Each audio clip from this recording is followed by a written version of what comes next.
Call this Board of Education meeting to order for Wednesday, January 10th, 2024. Would everyone please stand for the pledge? I pledge allegiance to the United States of America.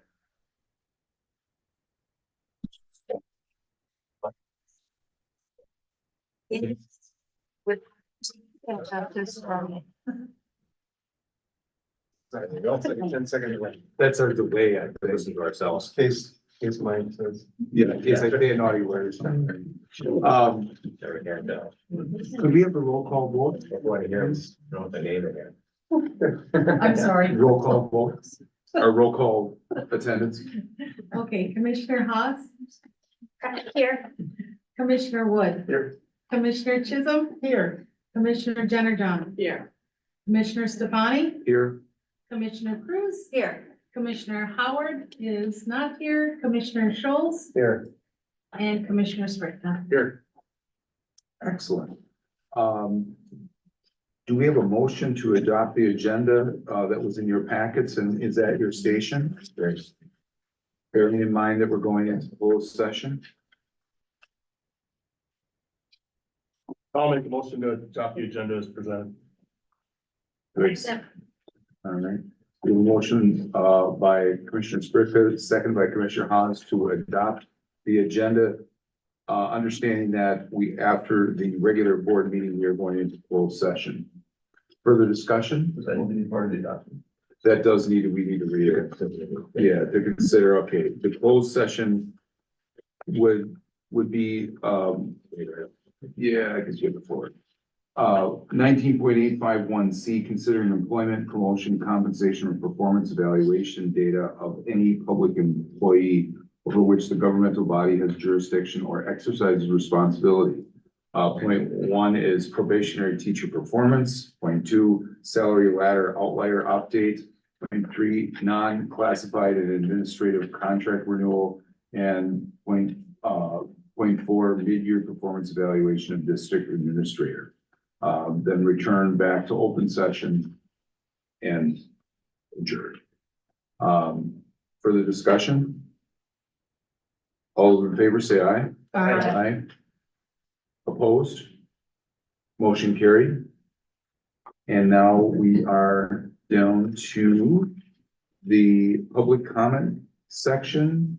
Do we have anyone? I see no one in the audience right now that's gonna approach. So we will scoot down to the student council representative report. So we have Kirsten Mellon. What's going on? Things going on in January, so we're just talking about February. And what we discussed today was selling 3 bags of candy. Yep, that's it. So, and then we're talking about March. You know how we have powder puff game for the girls. We've done it in the past when we do a boys volleyball game, like a round robin kind of thing. But we're talking about doing it at night instead, one night in March, and then, yeah. Tell So, us more about is it green bags? Goodie bag. Goodie bags. oh yeah, And so tell us what that's about. we're just gonna put Hershey Kisses and like maybe conversation hearts into a bag, and then you can just buy it for who you want and pass them out. Mhm. Kind of like what we did with candy canes last month. Which is like fundraiser for student council, right? Yeah. Sorry, Tina. That's big. So how did the, Lady Hawkins dance? Oh, we don't plan that. That's Cooper's on court. Oh. That'd be cool. But there is one, right? Yeah, there's. I'm not sure what the theme is yet. so you talked to us about the candy canes and all the different things as we were leading up to the holidays. There was also a variety show Oh, this year, Yep. right? So what would you like to share with the board or public about that? A little expanded format. I heard some good things. Yeah, it was fun. Don't remember much. I don't know. It went well. Nothing bad happened. Which you know is Principal Derby's primary concern. And sometimes go rogue. Excellent. Anything else you would like? It's almost the end of first semester Yeah. of your senior year, isn't it? Mhm. A little over a week to go. I'm sad, but it's all right. I'm gonna be done with math, so. Moving on from that. There we go. What's next? What's your vision? After school, Mhm. I wanna be a teacher, I think. So, yep. Elementary teacher. Great.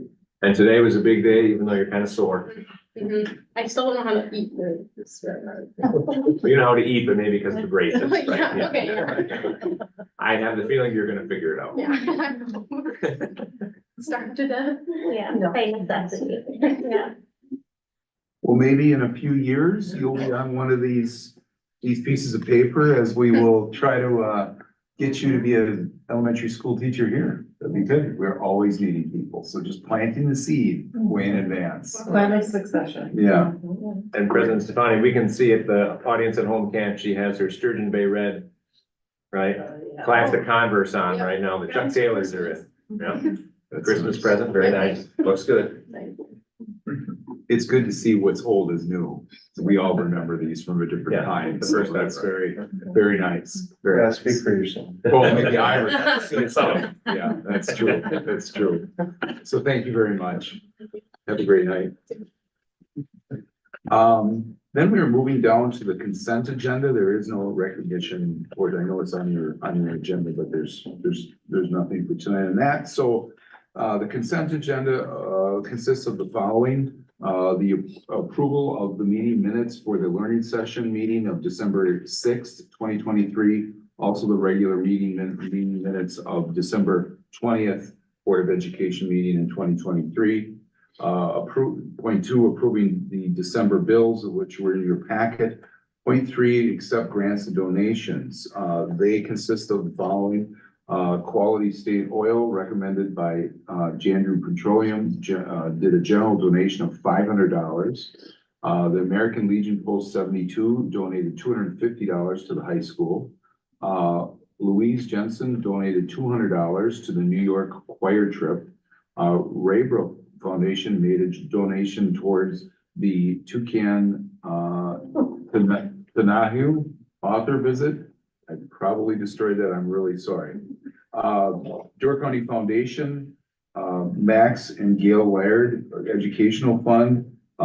We have a $250 artist showcase donation by Megan Jane. There is a $500 hydroponics garden, Cheryl Feaster. $500 decodable readers for English learners by Crystal Ruddy. A $400 school clubs for Sunrise by Katie Smullen. $450 flexible seating options from Jenny Rabas. $500 games galore by Shelley Stenzel. A $500 school esports by Stephen Jacobson. $200 DC auditorium performance, The Fourth Wall. Again, Kristen Ruddy. And $100 Sunrise Comfort Closet, Jamie Busey. From Matt Propson, he just wanted to be sure that we recognize the Door County Veterinary Hospital for their recent generous donation to our endowment in the amount of $1,500 on our Giving Tuesday campaign. A big thank you to Dr. Jennifer and Dr. Jordan Kabilka for their generosity. In addition, we would like to thank Amy Labat, owner of Door County Ace Hardware, for her recent donation of stainless steel Yeti cooler for our atomic bingo night at Latham Smith Lodge. Gina Hansen, a Sturgeon Bay alum, won the cooler that night. So there you go. The cooler stayed in the family. The team broke all records for fundraising that night. And I should pause to this is Clipper Clays. So I don't think this is really on here to explain that, but that's what this night was for. The team as a whole deposited $16,500 through fundraising this year, which will be all matched dollar for dollar by Midway USA Foundation. So we raised a total of $33,000 on Giving Tuesday. Currently, the team is looking at 55 to 60 team members for the 2024 season Clipper Clays. My son being one of them, just as an aside. The playground fund, Cheryl Feaster, $1,000, and Colin and Kristen Jeancourt, $2,000. Thank you to all these groups and individuals associated with them for their generosity. Resignations and retirements, we have Kristen Wadier is resigning from her associate position at Sunrise School. Evelyn Charney has resigned from her associate position at Sunrise. A motion to approve the consent agenda as presented is recommended. Make a motion to approve the consent agenda as presented. Second. All right, we have a motion by Commissioner Hawes, seconded by Commissioner Chisholm to approve the consent agenda as presented. Further discussion? All those in favor say aye. Opposed? Motion carried. Now we're down to operations. Point 2, approve the open enrollment capacity, which we talked about before. You bet. So as the board knows, from past years, and we reviewed again the last month or two, we updated the annual open enrollment capacities document. I will read just part of the paragraph notes here. School boards, we know, have a statutory obligation to act upon the open enrollment capacity issue here in the month of January. So the updated grid, of course, is in your packet. You see that, and you've seen that in a couple meetings already, regular and learning sessions. Again, it touches on the capacities for both regular education and special education as we look to next year. We also know that that bottom of page 2 touches on some procedural things that come up, including but not limited to the whole situation with non-resident students applying when they're siblings and how to handle all that sort of thing. Probably the biggest thing that we talked about recently as a board was a situation with some of the class sections and not knowing for sure between now and next September how it's going to look.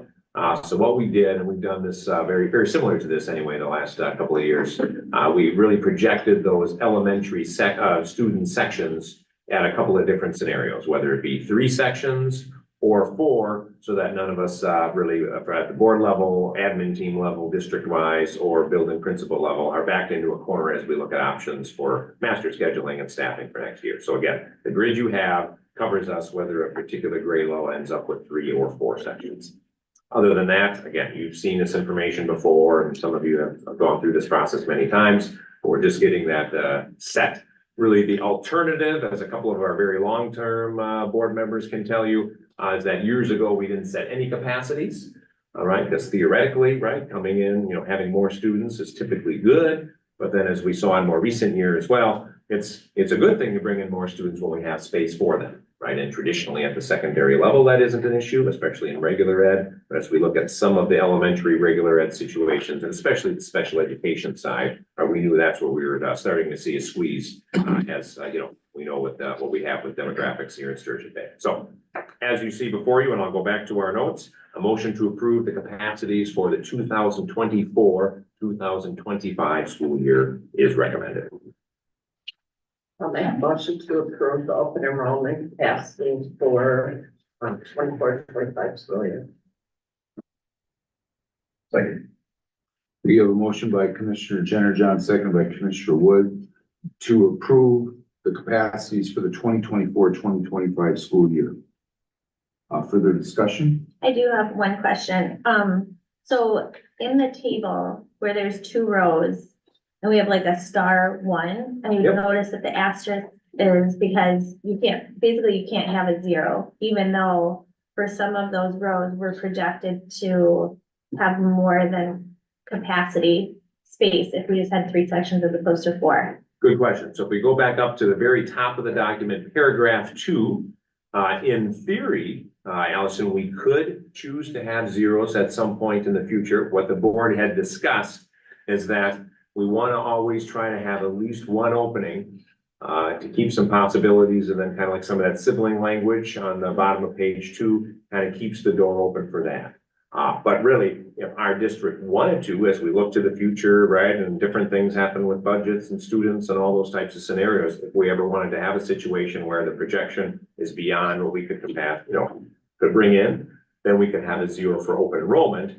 we would still, of course, accept and have to accept resident students that kind of come in. But we could theoretically have a zero there for open enrollment if we wanted. Does that make sense? Yeah, and then follow-up question, we're not choosing which row or number of Correct. sections at this point, but in the future, that is something that will come back up, right? So basically, so the buildings have a certain set number of sections right now. And as we talked, I don't know, maybe it was 2 learning sessions ago, I think, right? Especially kind of at that, around that 3rd grade level, right? There'd be the possibility that if the board wanted to look at whether it's that, or we've talked about, you know, at some point, we know we're gonna wanna add an EL teacher, you know, what would that look like? So that'll be part of, I'm not jumping too far ahead to your question, the budget process as we consider next year, like, normally we're, you know, status, same staffing, and that's what the principals know they can count on, unless, you know, some cuts would be needed. But if we wanted to add, then theoretically, yes, we have the board give that the nod, the wink, the stamp of approval, whatever you want to call All right, thanks. it. Yeah, you're welcome. Any other questions or discussion on this point? All those in favor say aye. Aye. Opposed? Motion carried. Down to accept the annual financial report that was in your packet. Yeah, you can read the short paragraph. We know that's, you know, part of our improved financial, kind of practices, if you will, as far as working through that whole process. I don't know, maybe I should just pause here and give Jake a chance to comment on anything that had popped up with the most recent copy or anything today. I emailed it up, excuse me, an updated copy today. Really a couple clerical, wording updates. The most important one, is that the one in the packet, the report in the packet had us as a 7-member board, when, well, we have one of the 7 here tonight with 1 absent. So I emailed out an updated one, that'd be the one that we accept, tonight, just for clarity's sake. There were a couple other, I'll call them typos in there, but that big one was the 7 versus 9 board members. If, say, Moody's ever asked for it, we just want to be consistent across that, so. Guessing, I think, Jake, probably the auditor they have a template that they work through, and since we know a 7-member board is pretty common, somewhere in doing the update, they probably did not catch that. We are obviously a 9. Yes. Well, we pause there. I think, Mike, did you have one, or then we'll see if there's anyone else had a comment or question on one of the pages, or did that cover it? No, let's see if we get a motion first. and Got we'll- it. So a motion to accept an audit report is recommended. We go with that and then we'll take it from there. I'll make a motion to accept the audit report. Second. All right, we have a motion by Commissioner Wood, seconded by Commissioner Haas to accept the audit report, as presented. Further discussion, and I'll just lead it off. It did appear to me like it was like the last time we went around, some of the same things, like just because of the size of school, you know, we are a district, they have to put in some of those things about, you know, multiple levels. Yep. And things and. Internal controls.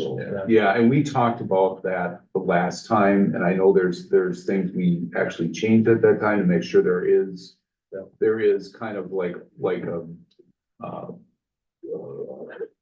other eyes on everything. So, yeah, we're doing the best we can, but we aren't a district like MPS or something, where they probably have how many people in your department in MPS, right? Right. So, that was it. I just want to comment because I think that's an important point, and it comes up every one of these audits. Yep. So if someone would read through this in the public and say, well, you know, what we have addressed that and do have some kind of procedures in place to make it as good as we can. It's something we always looking to update as we can, especially when there's changes in personnel or job duties. In the last year, there were a couple on there with the bank collateralization and a payroll, just having somebody double check that were a lot more tangible than kind of the general act segregation of duties. So those were more tangible that we could act on, very specific. things. And those will come up, both in the report and conversations we have with the auditors on a regular basis, so. Yeah. Nothing specific like that this year, like you said, just the three, basically lack of segregation of duties, not being able to staff, 100%. Yeah.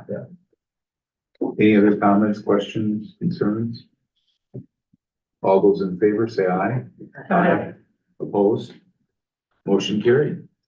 Down to approve a special education teacher. Yes, Ben Back, Director of Special Education Pupil Services, Lindsay Ferry, and Principal Smullen.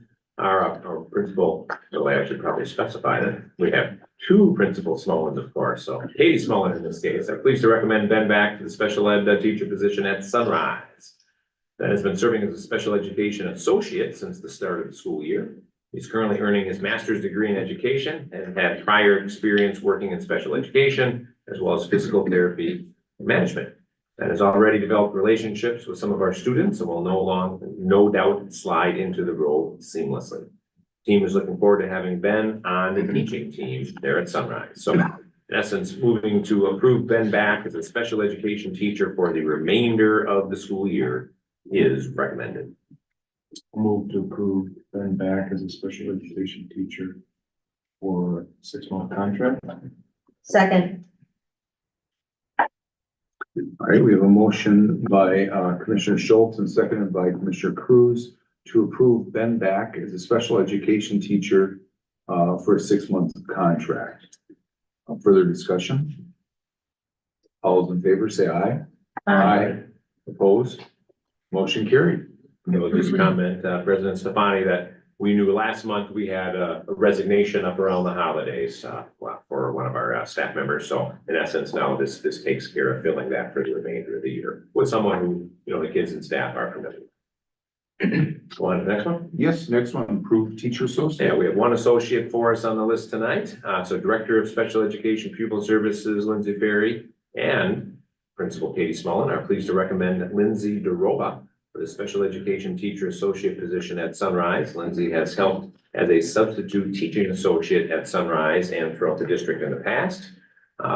They write for us that she's positive, kind, and consistent with students.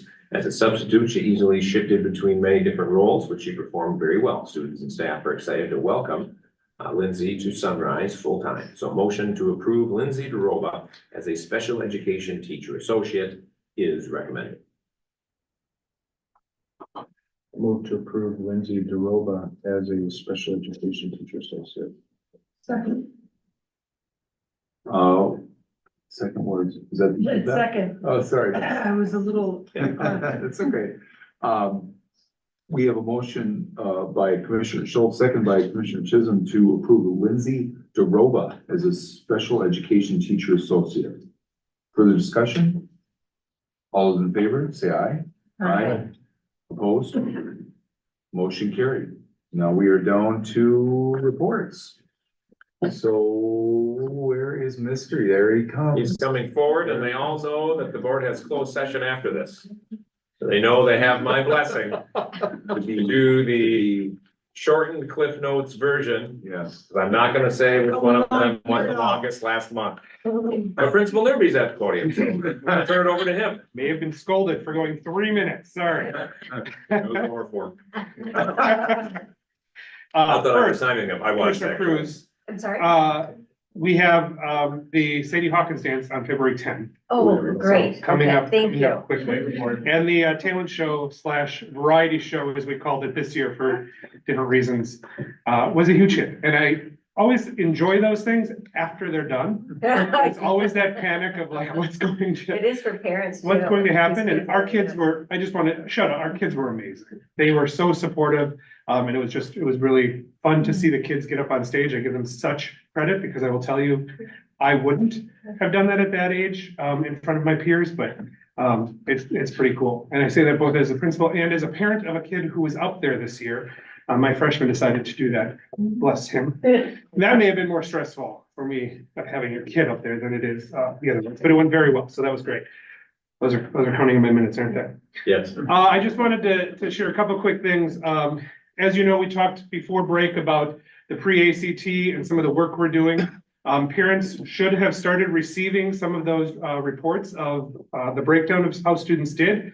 We went one-on-one with the kids before break and met with them one-on-one and talked through that. Those are being mailed this week to families. So if you haven't seen those, you will be seeing those for our families who are getting those, which is great to have that kind of detailed report. And then starting on January 24th, semester ends next week. So it's hard to believe, but we're halfway through the school year already. When we get back from to start second semester, our students will be put into different intervention areas based on any student who scored below benchmark on the pre-ACT. We'll be getting some supports during Clipper time.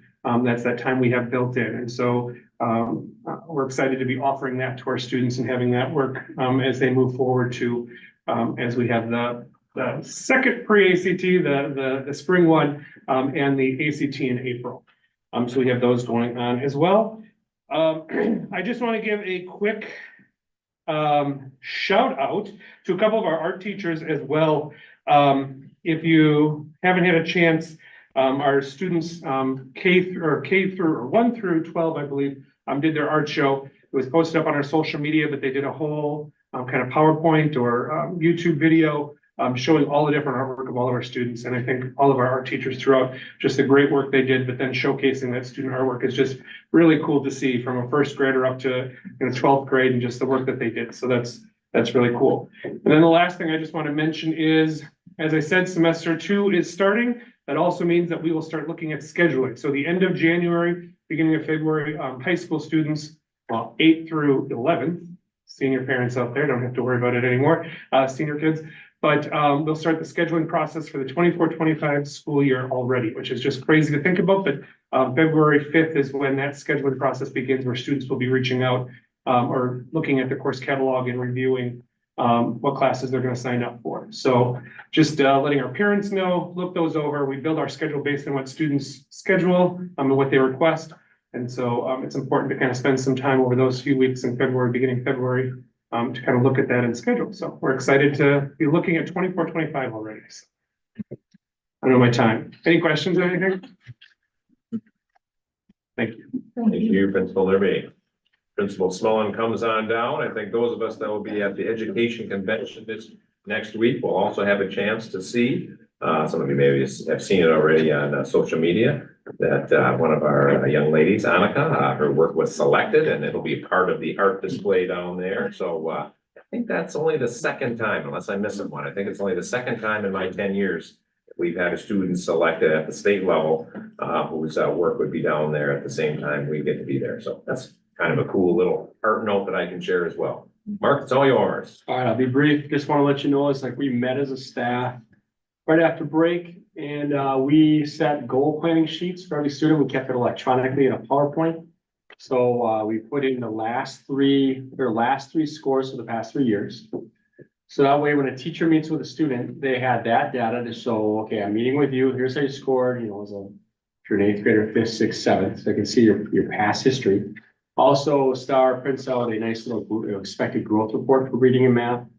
And that also was, beside the teachers to show the student, like, okay, this is what the program says you should get. Now I want you to come up with a goal. That way we're not saying like, kids are like, oh, my goal is 90. Like, oh no, let's be realistic. We need to. So we wanted to go back to kind of some of the stuff we did before, but we kept it electronically. As students, they're taking the STAR test this week, next week, as they make their goals. We'll post their names and what area they met their goal in. We're not going to post scores, of course, but I'm excited to see how that turns out, because we've added a lot of additions to math this year. I've been working very hard with writing, as we have the new changes with the board exam coming up. And we continue to prep on that with paragraph writing and getting better at that as we prepare for this coming board exam. And also the kids that are in algebra, like higher students, advanced math, they are working on a board exam test prep, while the other kids that have regular math are currently working on set skills that we know they're going to see a lot more questions on. So the old day, for some of you that see, you guys that had kids here, a couple of you guys met a kid. The old day, they had a RS worksheet. You heard your teachers, they came home on a weekly. The kids had to do 20 homework questions. Now kids are asked to do 30 prodigy questions, but we'll see some kids will put, answer like 200 in a week.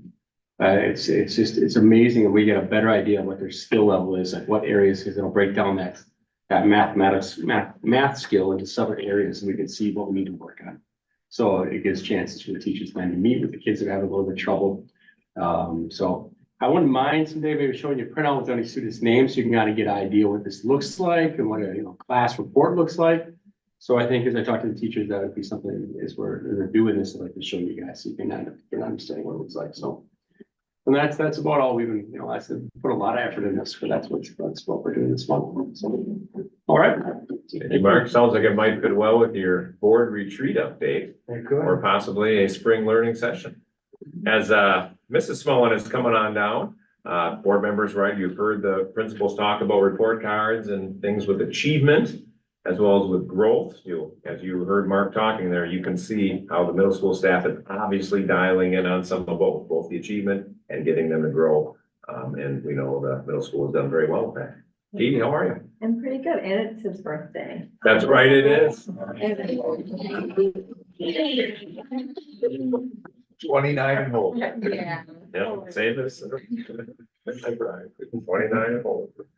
So we're doing pretty well here. We are prepping we have a school-wide spelling bee on January 19th, and so we're having the classroom bees right this week, and so it's kind of interesting to see, who's making it through. They're working, it's different than a written spelling bee and standing up and doing that in front of your classmates. So we're really proud of everyone for getting up and just trying. And then we'll have the regional bee in Kewanee in mid-February, so we'll get to send one student on to that. Another piece that we added on this year, just a layer for students that it's becoming more popular. In the morning, we've opened up our beautiful library space. So we have, before school recess and breakfast, but we were like, there's some kids who just want to read, and we've got this beautiful new space. And so we brought in some math games. And so we have kids we've invited some strategically who could benefit from some extra math games and some extra reading. But really there's just kids up there reading. It's just kind of a nice little area if people want to swing by at 7:45 in the morning, or no, it's a little early. It's 7:20 to 7:40. That is the time frame. One other addition to my written report, we met as our PBS team this last, just tonight, and the Family and Engagement Committee reported back our parent survey results. We had 71 respondents, and just a sneak peek into it. It's great to see it. They do historical data over the last 4 years for us. We ask the same questions every year. And so in response to the question, the adults at my child's elementary school care about my child, 97.2% said agree. And that was up just a hair from the year before. So that was great. And just want to shout out to all my many staff members who wrote education mini grants. That was quite a few of them. So I was really, it was a lot of good things going on. So. That's all I have. 97.2 is an amazing number. I thought so too. It was awesome. Yeah, and the rest was a neutral, wasn't a disagree. So we'll try to bump over our neutral. But yeah, it's nice to see that they recognize we're working hard. So. Excellent. Thank you, Principal Smolin. Principal DeVillers, come on down. She came to this side of the water for us today, all the way from Brent Sawyer. Bay now. Right? Oh, yes. Called it a canal, and I know where the canal is. It kind of seems like all one thing to me. I don't know. Hi, everybody. We are, as I referenced in my report, in the middle of the year assessment. A lot of people are talking about that. So if you came and walked in the Sawyer door today, you would see a lot of things going on. Some of our library spaces being used, individual teachers. Everybody's working really hard to get the data that we really hope will show the awesome progress that the kids are making. So that's a big part of what's happening, as well as the first big snowfall. So if you would come to our playground, and I encourage you to do this anytime you want. Kids are shoveling snow. We're not making them. I just want to be clear on that. They're loving it. They're shoveling the snow. They're playing with sleds. They're making snow forts. There's nothing more exciting than after a snow day, especially if they get down the playground and enjoying themselves. So that means snowsuit season and a little bit messier hallways that we work on with the snowsuits and all that kind of thing. So it's just a really fun time at Sawyer right now. Truly is. It always is, but it's really fun with the snow. the thing I really wanted to talk to you about tonight, and this, part of this has been brought up in our board meeting previously, is,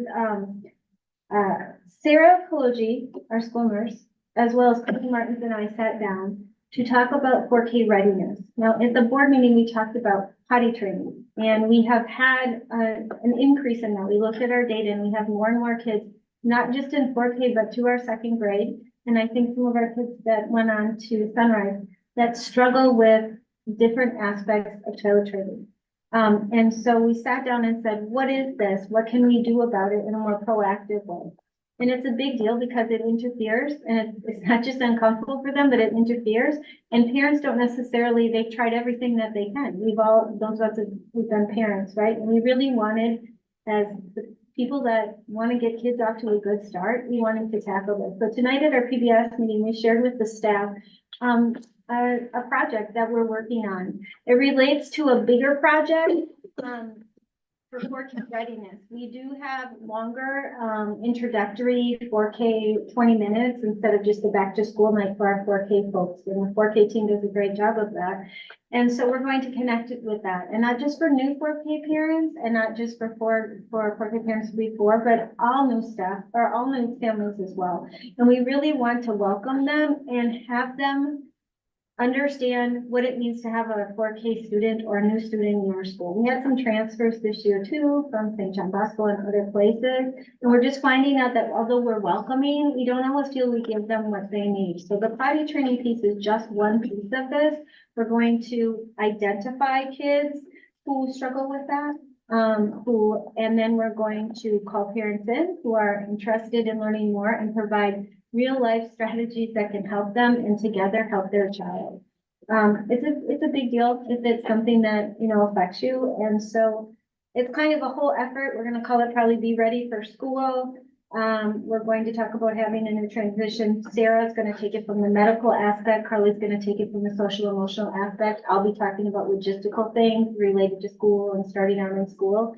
So potty training is in there, but it's a whole effort, if I'm explaining it well enough for you, that we really want to be more, not just more welcoming, but more proactive and give people strategies and give them the time if they need it about specific things that we're just not communicating well about. So more coming on that, but for sure, because we talked about the increase in those struggling with toileting issues, I want you to know that that would be part of this work as well. That's all I have. Any questions? Thank you for the update. I Yeah. will leave any potty training comments to the experts. Yeah. But as Director Weber, I think, is up next, I was gonna comment that when we had a school district visiting to visit with our 4K team, they were looking at expanding their 4K as we have. It was fascinating to listen to the 4K teachers from two kind of districts. They weren't all 4K teachers, but staff members talking about what little kids like. And that whole shoveling and raking and working, right? How much kids love it. You know, we think of it as, well, who has to shovel it, right? But they're, whether it's the leaves, the grass, the snow, and just developmentally to listen to that conversation, it was fascinating. I just kind of sat back and soaked it up. So Katie reminded me of that occurring. Jen, welcome to the podium. What can you tell us about teaching, learning, and technology tonight? Well, I guess the good news about my job is that if we're doing everything right, and apparently we are, because all of these people who went before me mentioned all the things on my list. So as they were talking, I was revamping, crossing out, changing colors. All of the great things that they talked about were, of course, on my list. It's a very exciting time of year for us, being that the winter screening window is upon us. And I know that doesn't sound very exciting, but for us it is. In fact, I have had 3 separate people this week alone come to me specifically and tell me how excited they are about just seeing where our kids are. And this is the time of year when we get to find all of those great pieces of data and how our hard work is paying off. So the end of this month, we hold our data digs so that in time for the board retreat, we have all kinds of great data to share with you. As I've said, they said all the important things. The only other thing I have to add, which is unrelated to data and screening, is I just can't say enough about Cheryl Feaster and our community courses.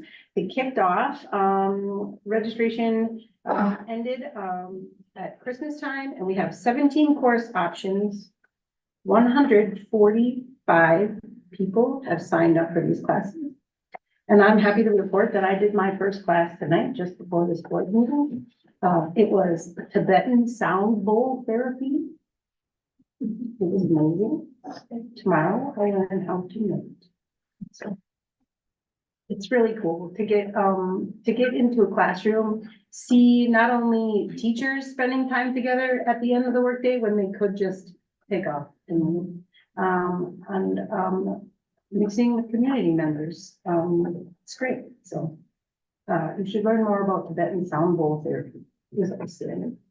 Did you lead it or somebody else? No, somebody led it. Her name is Sherry Shuar. I don't know her, but she's fantastic. I didn't tell my people at home that that's what I was doing. I just said I had a class. But I'm very relaxed and very happy, and I'll go again on Monday. I love it. Yeah, great. Questions for me? Besides the sound bowl therapy. The people at home better support. Thank you. No one to me. Thanks. Thank you, Jen. As we're transitioning next, board, some of you have been on the board for a while, know that we talked about the community outreach courses, right? Some districts have had that for a while, some haven't. We talked about it for a while. Finally got it up and running that 1 year, right? And then that COVID thing came along. So we just didn't have, right, all that energy going forward. So obviously those were on pause. But Jen and Cheryl and others have kind of pulled that all back together. So we're kind of getting that up and running. You're seeing obviously interest, and we're confident that will only continue to grow. It'd be a positive thing, you know, not as much for the district as much as for the community that we can help with. So good. Kudos to everyone doing that. Lindsay, good evening. Yeah, I would love to follow up Tibetan sound bowl therapy with something just as exciting. Unfortunately, I get to talk about our special education audit, which we're a part of right now. So this audit started for us in the fall of 2023, and it'll go until the spring of 2025. It is a special education audit that all school districts, all teams have to go through every 5 years. We're in it. Our team is measured on 14 indicators. We have so far finished 2. And we're just about to face our 3rd one, which is indicator 8, which is the family engagement survey. So our family engagement survey will go out to all of our families with students who have IEPs in the school district and in our parochial schools. And we're asking all families to please respond to the survey, because we are scored not on how well we do or comments from parents, but just on the engagement, how many families participate with it. So we're asking all of the families to receive that email, answer the questions, and get that in so that we can check off another indicator on our page. The last just update I have for you, and I'm going to share more about this at the board retreat, is that our alternative education team over at Boys and Girls Club is starting to plan already for next school year, which Keith had talked about in the high school. We are working with the Youth Justice Innovation Grant that we partnered with Door County Health and Human Services. It's $100,000 that we get to spend. Started on January 1st and ends on December 31st of this year. So it's happy spending for us for the next, 300 some odd school days, but we are busy planning curriculum options. We're looking at future enrollments, opening doors a little earlier to our neighboring partners because they're asking for it. And we have capacity. So it's really exciting to be working with the team over at Boys and Girls Club, the county, and then our teachers from Sturgeon Bay. So just more to come on that, but wanted you to have a heads up that it's forward planning with that group. And that's all I got tonight. I wish I would have known I could pass tonight. I would have, but that All was good right, that stuff. was good. That was good. Say only DPI logic means the 3rd area of the audit is indicator 8. If anyone else is following the math there, but that's what we've got. Jake, we'll turn it over to you here as we come down the home stretch of the regular meeting. The only update from what's in the packets, the athletics facilities group did have a conversation with AIRS, the group that's, they're intending to do the feasibility study. AIRS is going to be flexible on the price, work with them. They're looking at stuff that has already been done, and we'll get back to them next week. When I spoke with Craig Siegel, they're optimistic that that's gonna get them, that the discounts, quote unquote, that they'll see will get them and they'll be able to get going. So the next thing in the process is really make sure that they're at that, 72,500 that they have, and they're within that are able to pay for that. And then it's really, I'm going through the process of getting the actual expense approved by the city. So a couple, council meetings, probably starting early March-ish for the feasibility study for the athletics facility. So I'll probably maybe an email update next week and written update at the board retreat. Auditorium, we want to talk about that at all or not? That's on you. That's on me. Or Dan, I mean, I'm not involved. I will start and turn to you. How about Yes, that? that would be great. So, for the board's benefit, right before Christmas break, I reached out to individuals that are part of, at least for this moment, I'll call 4 different kind of community, beneficial fundraising efforts, right? So we have the auditorium piece, and Mike will add to that in a moment. We have that kind of athletic facility piece, right? We've heard from some different people, whether it's Destination Door County, City of Sturgeon Bay, et cetera, et cetera. Those are some of the numbers Jake was just talking about. Craig Siegel's involved in that. So they're doing a feasibility study, and then probably that project will take 2 different shapes with the external, kind of athletic field piece you've heard from some people on. And then if the feasibility study revealed that it's possible, some sort of inside space. So those 2 kind of things will take on a life of their own. And then the other piece, of course, is the playground. And again, you've seen and heard from Cheryl and Katie and others. So all 4 of those. And so as I was doing some end of the year looking ahead, I knew that as we're asked, different ways, we want to be able to, support it in theory and maybe financially or whatnot, knowing they're all different projects. I told Jake that I'm going to send out a message to all these folks that if they haven't given him an update recently, to please do so in early January, so we can keep kind of funneling that together. So that way we don't have a situation where 1 or more of you are approached by a group and, oh, we really love the board to be able to support us, knowing that, well, you can't make that type of decision in isolation, right? All 4 of those sound like very worthwhile things that aren't all about us, but benefiting the community. Yet you can't say yes to this without knowing the next group's going to come out, of course, with their hand up. Again, we get that, right? So anyway, that was information that went out and, got some different feedback on that. And then probably the one, that I don't know if I caused them the most consternation or what the word is. And maybe sometimes your full-time staff member does things on purpose. That's me, to get people's attention that, we're about to be 2 years removed from the board renaming the auditorium in Bob Nichols' honor. And, we're still where we're at. So that group has some big ideas as well as some thoughts about seating. And why don't we give you a chance to just share like one of the conversations you had with, maybe Holly Feldman or? Yeah, Holly is, as you know, has had children that's gone through the program. She really is instrumental in Sky Theater. She had a national person come in and do an assessment, a couple of different things. Anyway, make a long story short, big, long conversation. There is some excitement there, and I think it's still in the grassroots, more than grassroots level. It's in a level that now there's potential fundraising opportunities there. But, we're gonna have to see where this goes, and we'll talk about this more, I think, at a later date. But just, it's not that nothing has been done, I guess is the point, that for now, that I need to tell the board, and we can talk in specifics another time. So maybe even that's a retreat thing we can talk about for just a bit. I think there's an appropriate time and place for that as part of the day, yeah. But I thought it's important that we at least mention it, because there's been a lot of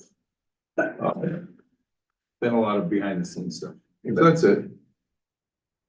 So that's where that's coming from, that I just asked them for some updates, knowing, a couple of you have asked for updates on certain things from time to time, knowing of the anniversary that we're quickly approaching and some other things. I thought, well, let's just get out of that. Yep. As far as my report, I have nothing specific to add. Again, you can read that. You see all the different usual categories. The only thing that Mrs. Demise and I thought maybe before we wrap up that might be worth touching on would be some of the whole safety planning efforts, right? You've gotten an update. There was a good question or two about this kind of reunification process, right? If something occurs on or even near one of our campuses and we have to move our kids from one or more schools to an off-site location, what reunification deals with is how we can, in an appropriate, organized fashion, reunify the children with their parents, as soon as safely possible. There's an effort. We thank some folks at Sawyer. There's a nice incentive day coming up where the kids get to go to the movie theater. So they're gonna test some of this with some of the families in second grade who agree to kind of be guinea pigs or something, right? The kids are still gonna get to see their movie, so it's not like as we think of a different drill in the news or whatnot, it's not that. But anyway, they're working on that. What would you add to that, Ann, as far as the team and what they're looking to do this month?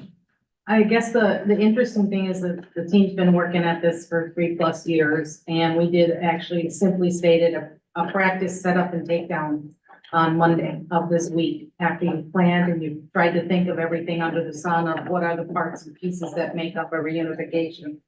And during that process, we had, I think, 6 or 7 people from Sebastopol that were part of it, because again, this could be a joint operation in any type of an event. And the list that was coming up like left and right is, we only have 3 tables, we need 7. We don't have any chairs here, we need 14. We need this and we need that. So even though we've talked and deliberated and digested, and still just that practice setup takedown has taught us.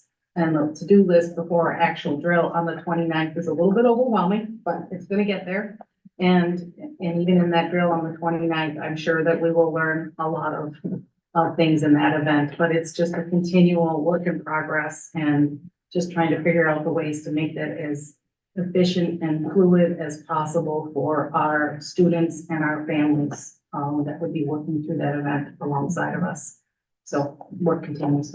Yeah, the group is not reinventing the wheel. I'll just kind of maybe give you another 30 seconds or so on this. So there's a foundation called the I Love You Guys Foundation that kind of has free resources for entities like public schools.